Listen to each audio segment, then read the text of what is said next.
technological difficulties.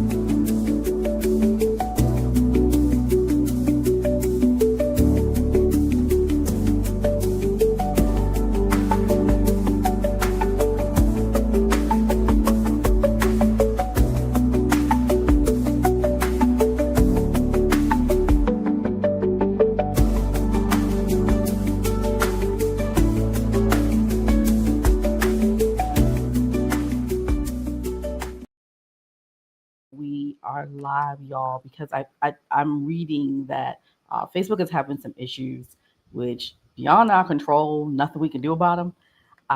So if you are here on Facebook, my hope is that you can see me, hear me, and all is well on that. But we're going to get into um, this strategy because there's been a lot of talk, been a lot of conversation about whether to get a job as an entrepreneur, whether that makes sense, and if I'm multitasking it's because I've got multiple screens going, but whether or not that makes sense um, for your business. And I want to get into that conversation only because it's a conversation that people really need to talk about, and I think a lot of entrepreneurs really need to be honest with themselves. Um, and I think a lot of times too, people aren't as honest as they should be or could be with themselves. Um, so hold on one second, y'all. Let me make sure I am good to go. Okay, I'm getting thumbs up. Okay, yes, you can hear me, you can see me. We're all good. Listen, technology don't always be technical, but we are live. Okay, great, wonderful. So let's just get right into it. So the question that everybody is having is, oh, should I, entrepreneurs getting jobs and all those things, is that giving up? Is it like I'm surrendering and all of that stuff? Let me say this. Anything done with a strategy is strategic. So if you don't have a strategy and you're just throwing in the towel, then yes, you're surrendering. But if you're like, no, I'm going in with a strategy, I'm going in with a plan, I understand exactly what I'm going to do, when I'm going to do it, and how I'm going to do it, well, then no, you're executing your plan. And as a leader, as a CEO, as someone who runs a business, you're not giving anything up. What you're doing is saying, hey, I'm running this business and I realize like there may be a little bit of an issue. There may be a problem. There may be something that's causing a problem for my business. And so I need to, as the leader, as the CEO, as the person in charge, I need to make those CEO decisions. And sometimes those CEO decisions aren't the decisions that feel the best. Sometimes those CEO decisions aren't exactly what we want to do, when we want to do it, and how we want to do it. They're not always the decisions that we want to make. Hey, that we want to make. But the fact of the matter is you have a responsibility to your business.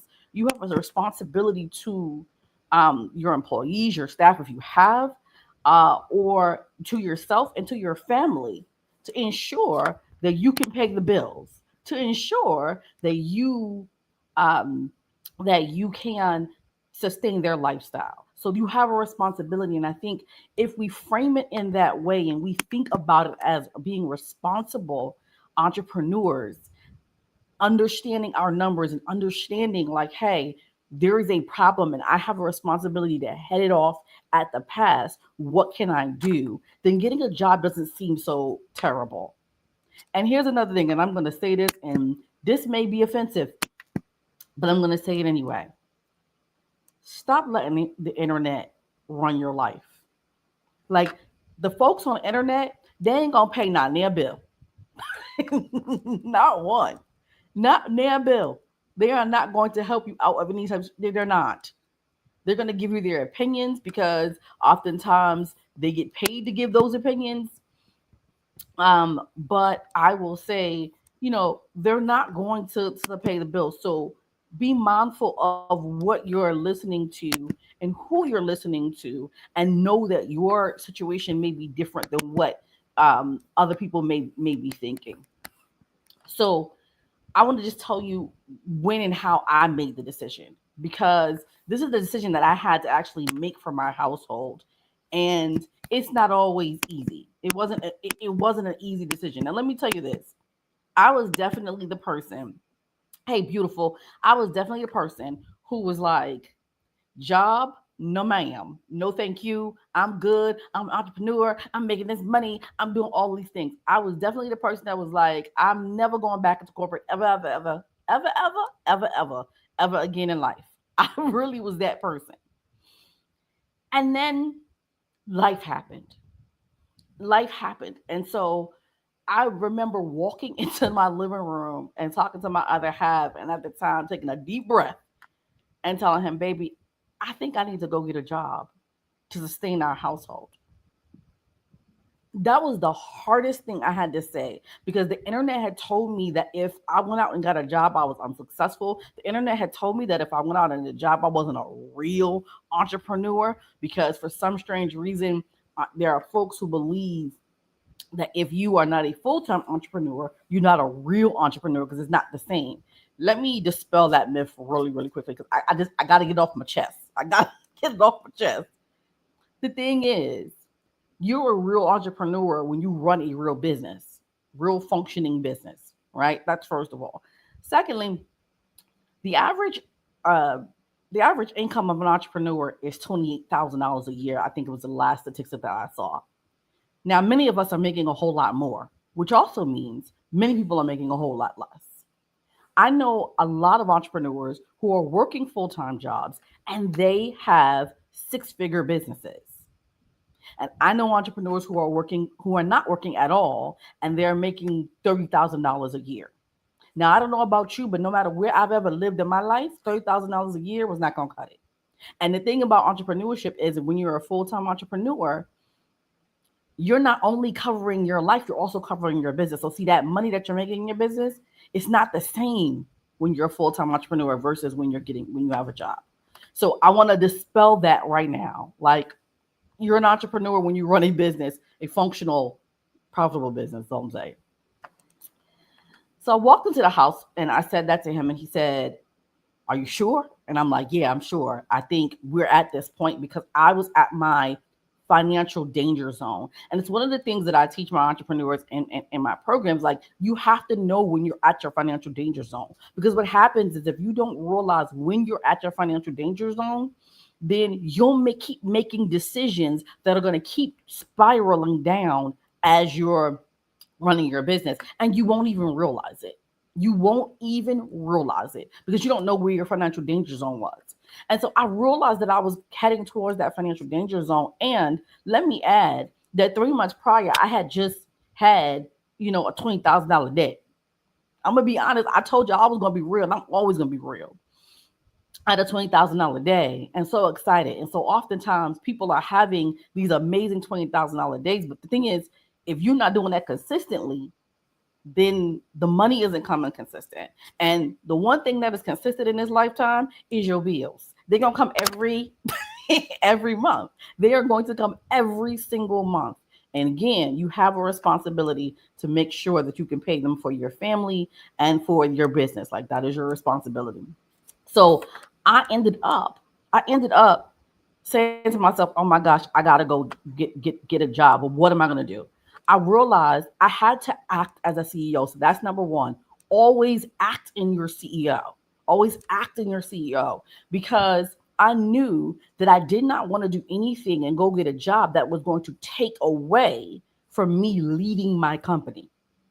At the time, I had a team, I had all types of folks who depended on me. And so I knew I couldn't get something that was going to take away from me being the CEO. So what did I have to do? I made a list of non-negotiables. Yes, a list of non-negotiables. Things that I was like, I'm not going to be able to do this if this doesn't happen. And oftentimes, when people are going to get jobs, they're going at it at a sense of or feel like they're begging. You are in your most powerful position when you are a candidate. Let me tell you that. You are in your most powerful position when you are a candidate. So you can make decisions and you can, tell them, hey, I can do this, I can't do that, and so on and so forth. So I want to tell you that I had to make that list. My non-negotiables were, I can't be anywhere 5 days a week. So if this requires me to be there 5 days a week, not going to be able to do it. Okay. And then the second thing for me was that it had to have medical and dental. Why? Because as an entrepreneur, there's no medical and dental plan. So if the job that I was going to go get had medical and dental, that's one less bill that had to come out of my business. On top of now my salary didn't have to come out of my business either. So you really need to think about it from a strategic standpoint. What are you paying for as a full-time entrepreneur where you can cut costs and you can ensure that you're able to sustain your business? So I decided, like, you know what? These are some of the things that I wanted. I knew that I wanted to be in a forward-thinking industry at the time. This was a number of years ago. At the time, the tech industry was booming. I mean, it's still doing well. I mean, AI is now the thing, but tech industry was booming. So I knew I wanted to be in tech. Well, why would you want to do that, Erica? The reality is I wanted to do that because I knew that was a space I could learn in. And if I had to be there anyway, and I had to do the job anyway, it might as well be in an organization, in an industry where I was going to be able to learn things and bring it back to my business. Strategy. I didn't just decide like, oh, I'm just gonna try and find anything and do it from desperation. Because anything you do in desperation, I promise you're gonna regret. I promise you, anything that you do in desperation, you're gonna regret. And so I was strategic. I wrote out my list of things that I was like, okay, these are the things that I have to be able to do. And I knew the last thing that I said to myself that I had to be able to do is I had to be able to do the job without mental stress. Meaning this can't be something I gotta, give all my brain cells to. Well, why? Because I need to run a business. Right? I need to run a business. And so I need to leverage my skill set and figure out what that skill set was in order to run my business. That's exactly what I did. And everything on the list is exactly what I got when I went and I accepted a role, was because it was already on the list. So I had made that decision as a leader, as a CEO. So don't go into this thinking, oh, I gotta be in a place. I gotta think like an employee. No, no, no, no. You are still a business owner. You're still a leader. You're still someone who runs a business. And so you need to think that way and be able to do that. So the next thing that I will tell you is the real process. Okay. The real process is making sure that you know how to negotiate for what you need. What, again, I said earlier, one of the things, I was not going to be in anybody's job 5 days a week in office. That was just not going to happen. Why? Because I knew commuting time meant time away from my business. If I didn't have to commute, I could use that time to do things in my business. Also, too, time management is going to be critical. How do you manage your time while you have 40 hours and you have to work for 40 hours? And here's the thing, y'all. If y'all go out here and get these people jobs, do the job that you are being paid for and do it well, because people talk. And don't think that people don't know that you are running a business, or even if they don't know that you're running a business, when they find out when you decide to leave, people don't necessarily believe that you're going to be this great business owner if you are a trash employee. Just is. Like, sorry, not sorry, but it just is. That's just the way it is. And so, but negotiate, your salary, of course. Let me negotiate your salary, but also to negotiate the wins, the things that you want from your employers, excuse me, and the things that will help you move across the finish line. Things like PTO days. Make sure you understand what that's like. What's the vacation like? All of these things you're going to need to use in your business. I mean, that's a whole nother story for a whole nother day, but I want to just say that to you. And then understanding, so you understand what you're looking for. You know that you need to negotiate. You know that you need to have time management in order to get through this process. So that's some of the things that I did when I had to do this full process. And then the last thing is figuring out when, if at all, you need to exit corporate.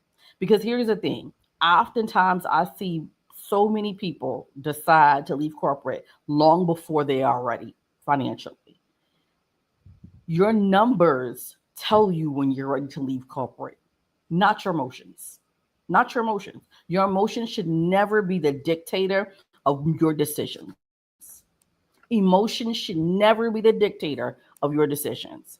It should be data, so that data can tell you it's time. We are spending time here is costing us money. And then we have to make adjustments. But not, oh, well, if I put 40 hours in more hours into the business, it will work out. No, that's not necessarily how it works, because there are certain decisions that you're making. There are financial decisions that you're making, and oftentimes, if you are struggling personally in your finances, your business is also going to struggle. Why? Because you're thinking with a struggle mindset, whether you like to realize it or not.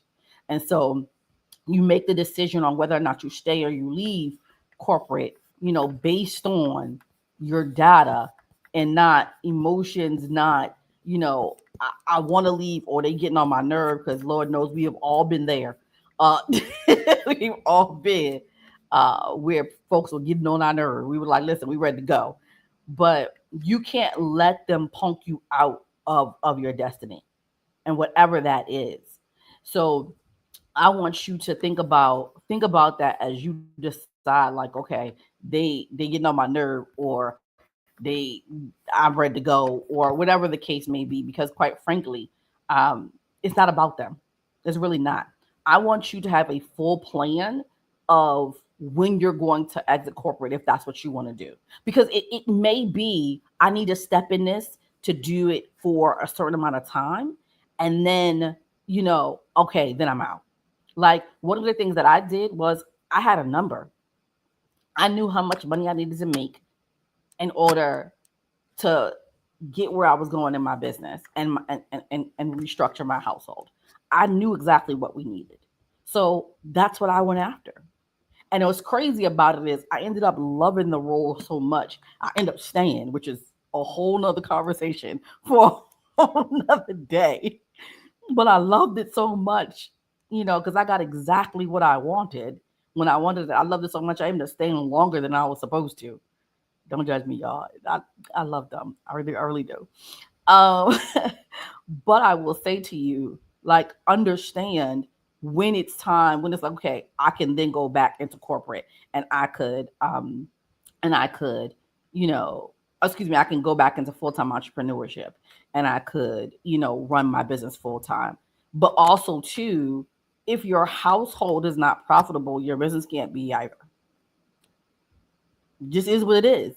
Because if you're struggling in your household, trust and believe me, you're going to make decisions in your business that are not going to be helpful. It's just not. Because the reality is that you're functioning in a space of debt in the mindset. And so that's the issue, and that's what you're going to be facing. And so you don't want to do that. So you want to make sure that your household is profitable, and how your household is profitable is that you're bringing in the income that your household needs to bring in order to sustain. Because remember, the people in your household have built their lives based on the income in which you were bringing in. So if you decided to be a full-time entrepreneur, and you went from making $100,000 and now you're making $30,000 or $40,000 in your business, there's going to be some complications and some misunderstandings. Like that, it just is. I'm telling you. And so we don't want that. So I want you to make sure that you're clear on what the number is that you need in order to leave corporate. In my business, I call it the options number. It's an options number that I really help entrepreneurs see. And I just jumped right into this. I didn't even tell y'all who I was, because most of you know me, but if you don't, obviously, Erica Lane, I'm the Chief Profit Officer at Global Profit Solutions. We help entrepreneurs like you find hidden profit in your business. And leave corporate in 90 days or less on your terms. So one of the things that I teach is the options number. And just understanding what your options number is going to be critical. It's the number that the number the revenue that you need to hit in your business consistently, underline that part, consistently in your business in order to leave corporate if you want to. One of the things that I tell my clients is I love y'all, like cook food on a Sunday morning, but I'm not going to talk about leaving corporate America until I've seen 6 months of consistent revenue hitting that options number. Because I think it's a disservice when people try to make it seem like, no, you could just quit. No, you really probably shouldn't just do that, because especially without a plan of some sort, because what happens is, and I've seen this, especially during the pandemic, everybody was talking about, oh, the great resignation, but what they weren't talking about was the great return. And the great return usually was for less money than what they left their corporate jobs for, because they didn't have a plan, they didn't have, data to back up the decisions they were making. They were just making decisions out of emotion. And so I don't want you all to do that. I want you to be strategic. I want you to know that yes, you can get a job, and it's okay. Like don't let these internet streets tell you otherwise. Just be strategic about it. Make sure you understand the plan. Make sure that you're making decisions at a CEO level at all times. Um, and that you're clear on what you need to do in order to get where you're going in your business. And sometimes it happens, y'all. I know the social media world makes it seem like it's up and it's stuck forever.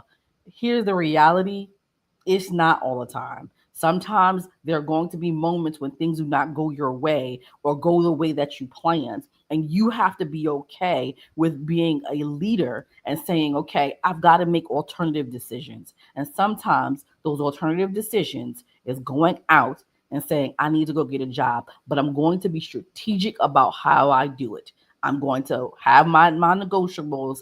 I'm going to ensure that I negotiate for the things that I need. I'm going to also make sure that whatever I do is something that's going to benefit my business as well. And so those are some of the things that I wanted to talk to you about, tell you about. I hope this really helps somebody. Let me know in the comments if it's helped you.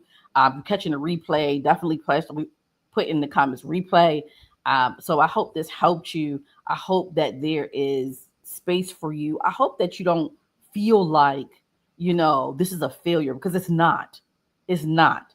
It really is just a pivot. It just is, hey, I'm realizing I'm enough of an entrepreneur to realize there's a problem, and before I get to the end of the road or end of the runway, I'm creating solutions, because that's what leaders do. That's what real entrepreneurs do, right? We realize there's problems before they happen, and then we make adjustments to turn the ship around in whatever way we need to turn it around in. I hope that helped you. I hope that it served you well. If you have questions, if you have um, things you want to know, you could definitely send me a message. I got you. I realize that, some people may not want to ask their questions out loud, because sometimes it may be a little personal. I don't know why, y'all, for real. I don't know why, but well, I do know why, because I was that type of person, right? But some of it's a little bit of pride. But when it comes to feeding your family, that gotta go, right? That gotta go, because you don't want the people in your household to be upset with you because you're making decisions for your business that negatively impacts them. So I'll leave it there. I've done my job. I've given you what I actually did, not my opinion, not things that I heard through the grapevine. No, things that I actually did, because I was there, right? I was there, and I had to make that decision. And forever grateful. It's become one of the best strategies that I've had the lever to pull when and if we needed to. Oh, and one more thing I will tell you is, as an entrepreneur, it's a little more difficult when you're trying to get certain things. And so I have pulled this lever not just when something went wrong, But I've also pulled this lever when it made sense because we were trying to get something, right? If we needed to get a home or whatever the case may be, W-2s is just a whole lot easier to deal with. There's a possible, sure, W-2s are just easy to deal with. So, get a home, get a car, get all those big things. So you can pull this lever for any of those reasons. It doesn't have to be that there's something wrong in your business. You can leverage it for whatever it is. I also have leveraged it to learn things because corporate has a budget that I can't match. And so not only am I going to learn something, but I also am going to get paid to do it. And I now can take the money that I would have been paying myself out of my business. I now can take that money and invest it into the business if I desire or into something else. Just food for thought is all I'm saying. Listen, as I always say, it's not about the revenue you generate. It's all about the profit that you get to keep. My name is Erica Lane. I'm the Chief Profit Officer at Global Profit Solutions, where we help entrepreneurs like you find the hidden profit in your business and exit corporate on your terms in 90 days or less. I'll talk to you all soon. If you need me, don't be afraid to drop it in the chat and don't be afraid to ping me. All right, talk to you all soon. Next time.